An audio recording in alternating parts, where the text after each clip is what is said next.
Hey everyone, it's JC. I am here with my daughter today. I begged her to come on because she has a lot to offer in this arena. In fact, I think she's better than me.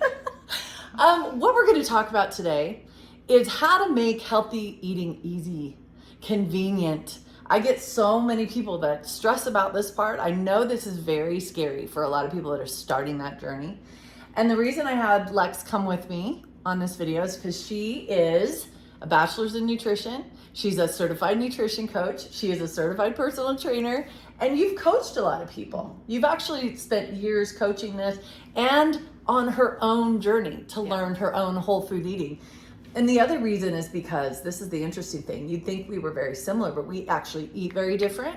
We have had different journeys on this. We have different perspectives. And then the last reason is because I was thinking about this. When it comes to making it easy, we both have different concerns. Like mine is I hate to cook. I hate to be in the kitchen. I hate it. I'm the worst health coach in the world because you're supposed to like to cook and I don't. Budget isn't as much for me. Budget is a little more for you. Issues like that, like I get home late and I'm tired and I don't want to be in the kitchen for an hour. Things like that. And your concern is more you're working 2 jobs. How can I make it simple? Mm-hmm. See how we all have different reasons why we need this to be easy. So we're going to give you a few of our perspectives over the years that have kind of helped it, right? Mm-hmm. So let's dive in. I'm going to bring up the first one and then you're going to go, okay? Yeah. The first one both of us jumped on in our own minds before we even started comparing notes was to tell yourself in your mind, this is going to take some work at the beginning, but it's not going to stay hard. It's going to take some work and some time and some effort. So be patient with the process. It won't stay like that, but it's going to take a little bit, right? Yes. I would say the other main thing is it takes experimentation. Yeah. Like people want to just dive right in and all the healthy recipes are immediately going to be, oh, this is so yummy and I love it. Odds are if your taste buds are adapted to not as healthy foods, you know, the healthy stuff isn't going to taste that great at first if you're not used to the clean foods. But the funny thing is the science does say that if you can eat a food consistently for about 2 weeks, your taste buds will shift to it. And I've experienced that personally. Same. Like changing a protein powder. At first it was disgusting, but I ate it for 2 weeks and now I crave it. So it's like, that's something that if you can go into it with that mindset, okay, at first this might not taste like the food I'm used to eating, but kind of keep adapting to it over time, your taste buds, your body even will literally start to crave these healthier options because they're also fueling the nutrients that you need and the energy levels that you need as well. I think that first week, a lot of us experience this, like, I can't do this. I can't do this. I can't eat this. Feels like all the good things have been taken away. Yeah. And you don't realize that down the road, it's gonna be like, wait, I have new favorites and they're just healthier. And I'm actually at peace now. I like to compare it. I do this in one of my online classes. I compare it to moving to a new town and using the GPS to try to get around. And it's so stressful. And you're like, wait, where is this? And where is that? And where do you turn? And you're looking at your phone. And how long does it take before you can drive your town with your eyes closed? Like well, not literally. But you know what I mean? Like it becomes muscle memory. You just can hop in the car and you don't even have to think about it. Healthy eating's the same way. Eventually it's going to get super easy. Well, and take it one step at a time. Start with a breakfast that you like and then break it down and see what maybe the parts of it aren't that great. Maybe it's not macro balanced with protein, fats, and fiber. Okay, how can I add more? Maybe Give not take away. Give it a specific example of a kind of breakfast. My example for me was I was eating, say someone eats oatmeal for breakfast. That, not the greatest way to start your breakfast if it's just oatmeal. And like sugar. And brown sugar, yeah.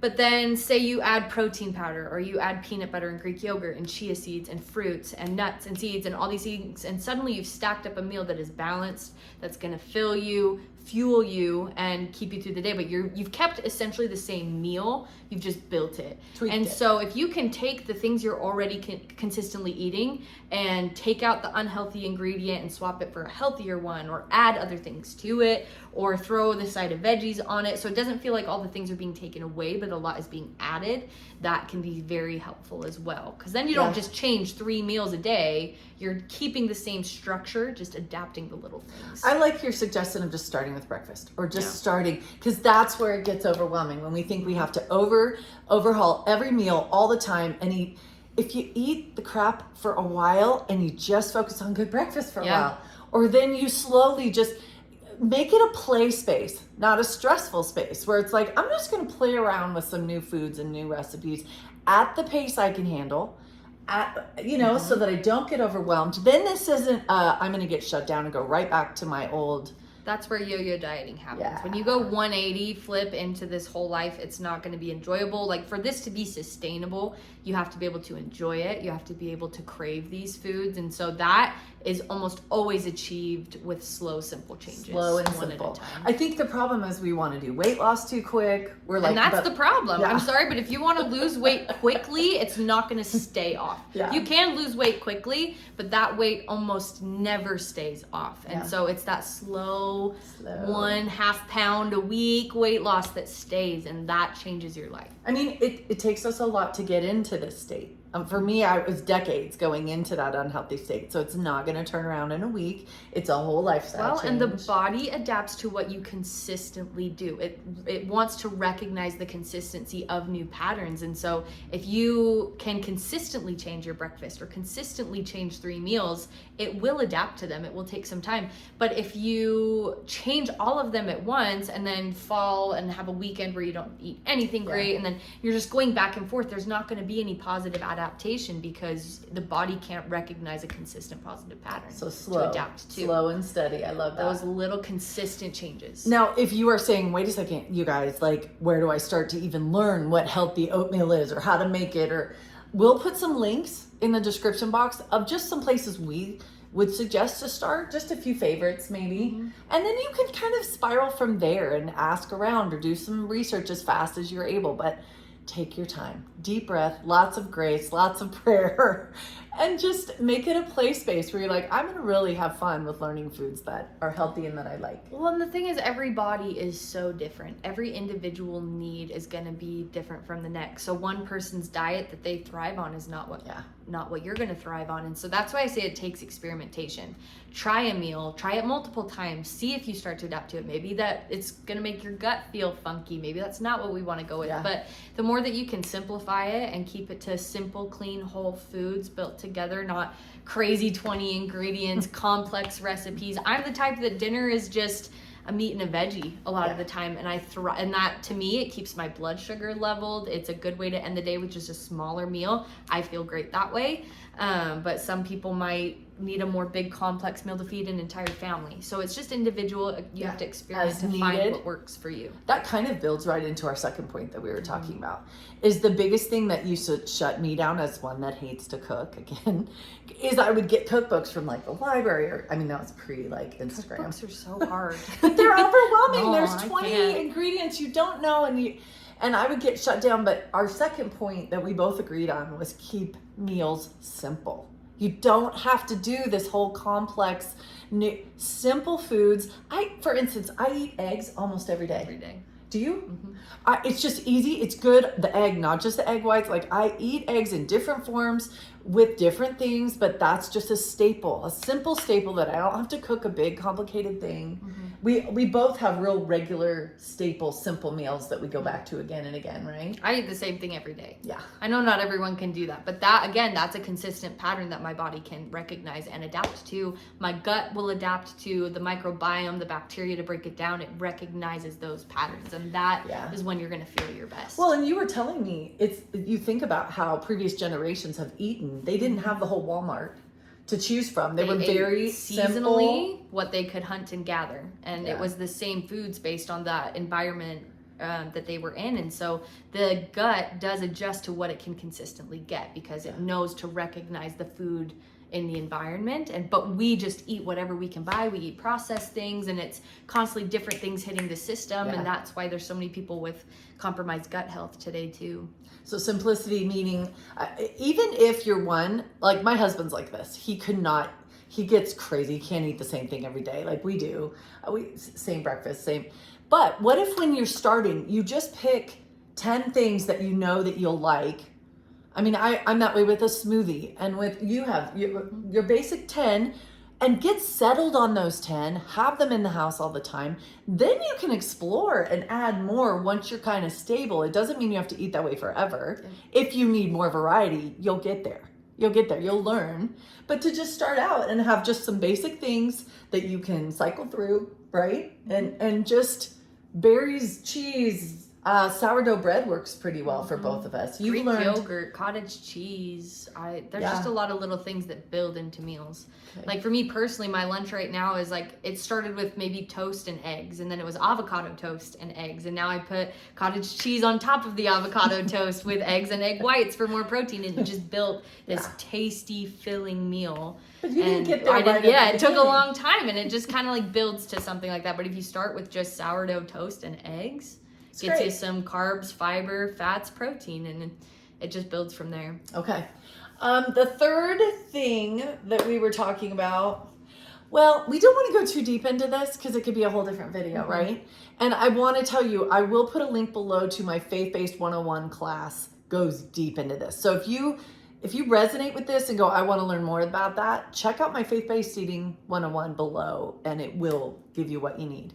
But we've both learned, coming out of diet culture, right, where it's counting calories and just lowering your calories. And I still talk to women in the office. We're both in our scrubs. We work in the same office. So I talk to women a lot about it's still dieting. It's still cutting calories. And that is shifting. So if you are moving to a more whole food, it's not so much about number as more about balancing your meals with having enough, like you were touching on, protein, fiber, healthy fats. We went through those of us that are older like me went through the 80s where it was just about cutting and just about cutting out fat. And that's not the science anymore, is it? No, the calories in, calories out has definitely been busted because a calorie is not a calorie. Yeah. There's just the body is so much more complex than that, and it's almost rude to simplify it to that point. Well, we did. And we did. And then that's why there's so many people with compromised health, because if that was working, obesity wouldn't be increasing across the world. And so it really more comes down to the quality of the food, I think, and the balance, because we're just so used to eating straight processed carbs. And that is probably one of the worst things that we can do. Carbs are not the enemy. You should definitely be eating carbs, but complex whole food carbs balanced with protein and fiber and fats. Yeah. So that is when you can start building meals and you can sit down and say, okay, there's my protein. Okay, there's my fiber, and there's my fat, and there's my carb. If you can see all that in a plate or a bowl when you've built a meal, you're on the right track. If someone was overwhelmed and was like, wait, what did you say? I don't even know how to start this. Here's my 2 cents, but you can give yours if it's different. I would say start with making sure each meal has enough protein. That was one thing I was terrible at, and that really calmed my sugar addiction. Just that step. That's all. I was a busy mom when I was changing my life. I didn't have a lot of time to swing super fast into I just started adding 20 to 30 grams of protein per meal. And that alone was enough to learn, like, how many grams? That's even overwhelming, because you're like, how do I find that much protein? What's in protein? I don't even know what I like. Just that one step. And then I learned to build in fiber and to build in fat. Just start. What would you say if they were just starting? Would it be similar? Similar, very much so. It's hard because we're talking, you don't want to worry too much about calories, but if you've never tracked your food before, you don't have the education, the awareness of, well, how many calories are in it? Like, how much protein is in this? How much fat is in this? And so tracking your food for a week or two can just be such a valuable insight to what you're actually putting in your body currently. And sometimes that's even motivating to So how would you say someone tracks it? Like an app or an app is one of the easiest ways, because that'll just tell you the protein count in something, because sometimes you don't know when you eat an apple and you're like, well, I don't know how many carbs are in this. Like, I can't just look at a nutrition label on an apple, but the things you should be eating usually don't have a nutrition label. So should we put links below on trackers? Trackers there's if a someone few, wants and to. I just don't think anyone should do it long term, because those trackers will try to give you a calorie count to stay under, and that's where it gets a little toxic and gets back in your diet. That's what we don't want. But the awareness and understanding of what foods hold that balance of fats and proteins and fiber. All right. That's important. Any thoughts? Our last point, we can dive into the last point. Any thoughts over all of that before we dive into? Well, it leads into this last point, is that it's stressful. It just feels like it's too much. It's overwhelming. I can't get a handle on it. If anything, if you're anything like me, it feels like it's all or nothing. Yeah. I need to be completely off sugar, completely no soda, no anything, and be 100% of the time. If they go into like trying to find more health, you get into the wellness space online, and that's where you can spiral into the, oh no, all these foods are gonna, everything in the world is toxic and I'm gonna die. So learning in this lifestyle, when we're saying go learn it, go take the time, it can also shut you down. There's almost too much information out there, and so it's numbing. The point is, I like to think of it like a bank. Your health is like a bank, and then when you can get to this point, it's probably the healthiest like emotional mental state you can be with food. And it took me a long time to get here, coming from an eating disorder and all those things. But if you think of like financially with a bank, if you're putting in more deposits than withdrawals, your money's stacking up, you're increasing. And it's normal to make withdrawals. It's normal to have that come back down. But as long as there's more deposits than withdrawals, more going in than you're coming building. Yeah. But if you have a bank account and you're only making withdrawals and you're just creating debt, and like, obviously that's not financial health. Yeah. So similarly, if you can make more healthy choices than unhealthy choices, you're going to be building your health. But withdrawals are it's normal. It's going to happen. That's what's going to happen. There's give you a balanced lifestyle. Like I would say 80 to 90% of my week is very clean food, very clean choices between even my sleep and my water intake is so on. But then if the weekend comes around and my family wants to go out to dinner or my friends want to go out for the night and there's opportunities, I don't want to feel the stress of worrying about every calorie or balanced meals. And if for one meal of that day I go out and I don't worry about it and I enjoy a food that's maybe not the best for me, it's one little withdrawal. It's just a and withdrawal. Then the next day I wake up, I drink water, I get a workout in, I eat a clean meal, and then we're right back in. Yeah. Okay. Well, and that's honestly why I have made this channel such a faith-based, because I think that's one of the things the Lord really pressed on me was, listen, we are going to a state of balance. Mm-hmm. We are not going to go extremes on either side. I was kind of more on the extreme unhealthy. I was eating so much carbs and sugar and not taking care of myself but the answer wasn't to go all the way over here to extreme obsession. It was that place of balance. And I like the bank analogy a lot, because it's like, are you just putting good nutrients in your body many times during the day? Are you getting sleep? Are you managing your stress? It doesn't mean some days you won't be blowing off the roof with stress. That's what life is like. But go ahead. Well, and to the point of faith, I think going to either extreme would be a way to know you're almost coming at it with a lack of faith, because going to either extreme kind of is not bringing him into it, because I think when you're there, he's going to walk with you every step of, we're going to take it one day at a time, little choices. I don't know. Like for me that. personally, when I'm letting go of control.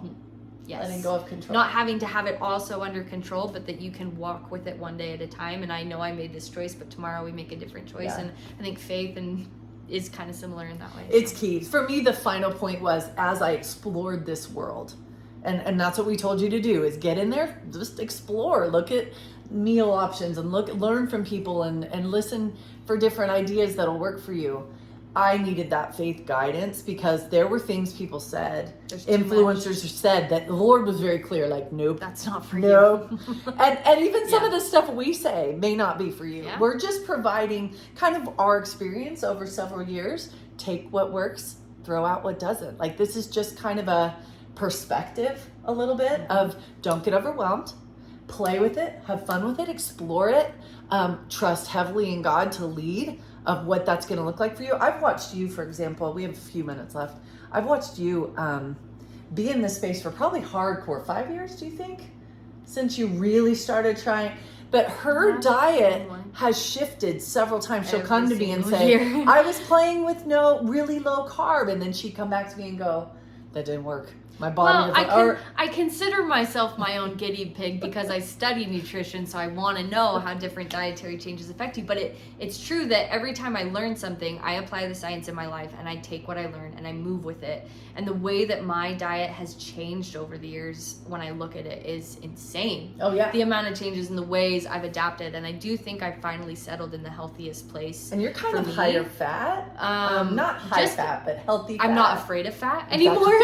I used to be. I'm not afraid of fat anymore. I'm not afraid of dairy products, animal products. There's no bad food, like mentally, even with my relationship with food is the healthiest it's ever been. So but if it's anything, been a process. It takes time. Yeah. Be willing to give yourself the grace that God would, because I remember, I'll throw this point in if it's my last point, but I remember back when my eating disorder was at a full flare, I wrote a journal entry about how I wish he would have just taken it away in a day. I wanted him to take it away in a day, and I wanted it to be like the woman that grabbed his cloak and she was just healed, because it gripped me and I knew I had a problem with food. And he didn't do that. No, me either. And he allowed me to walk with him every single day for years. And when I healed my eating disorder, it was very uncomfortable for a good 12 months. And the journal entries and the processing and the prayers were so refining in the most positive way possible. So allowing him to be a part of that journey, it's weird, but food can be something that brings you closer to him, because it was for me. That's not weird. That's beautiful. Oh, okay. I love that. That's how we needed to end. That's perfect. I'll let you go ahead and make or offer questions in the comments. We're both willing to jump on if you have questions and want us to kind of go a little farther. Just throw it out in the comments. That's fine. But again, if you want to go deeper and just feel like I need more help than a 20-minute video, my faith-based eating class, it explores not just the diet specifics, but the mindset, the faith side of it, all of it. So you can go take a look at that if that works as well. So thanks to Lex. Hopefully she'll join me on more videos, but I hope that helps you guys. Have a great week.